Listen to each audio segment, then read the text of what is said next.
யோசேப்பு எத்தனை முறை அழுதான்? ஏ 2 முறை, பி 3 முறை, சி 5 முறை, டி 7 முறை.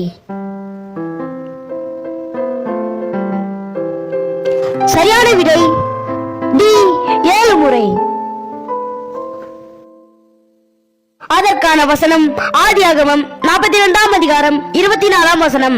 அவன் அவர்களை விட்டு அப்புறம் போய் அழுது திரும்ப அவர்களிடத்தில் வந்து அவர்களோட பேசி அவர்களில் சிமியோனை பிடித்து அவர்கள் கண்களுக்கு முன்பாக கட்டுவித்தான். ஆதியாகமம் 43ஆம் அதிகாரம் 30ஆம் வசனம். யோசேப்பின் உள்ளம் தன் சகோதரனுக்காக பொங்கினபடியால் அவன் அழுகிறதுக்கு இடம் தேடி துரிதமாய் அறைக்குள்ளே போய் அங்கே அழுதான். ஆதியாகமம் 45ஆம் அதிகாரம் 2ஆம் வசனம். அவன் சத்தமிட்டு அழுதான். அதை எகிப்தியார் கேட்டார்கள், பார்வோனின் வீட்டாரும் கேட்டார்கள். ஆதியாகமம் 45ஆம் அதிகாரம் 14ஆம் வசனம். தன் தம்பியாக பென்யமீன் கழுத்தை கட்டிக்கொண்டு அழுதான். பென்யமீனும் அவன் கழுத்தை கட்டிக்கொண்டு அழுதான். ஆதியாகமம் 46ஆம் அதிகாரம் 29ஆம் வசனம். யோசேப்பு தன் ரதத்தை ஆயத்தப்படுத்தி அதன் மேல் ஏறி தன் தகப்பனாகிய இஸ்ரவேலை சந்திக்கும்படி போய் அவனை கண்டு அவனுடைய கழுத்தை கட்டிக்கொண்டு வெகு நேரம் அவன் கழுத்தை விடாமல் அழுதான்.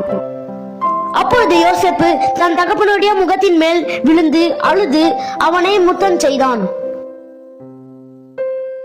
ஆதியாகமம் 50ஆம் அதிகாரம் 17ஆம் வசனம்.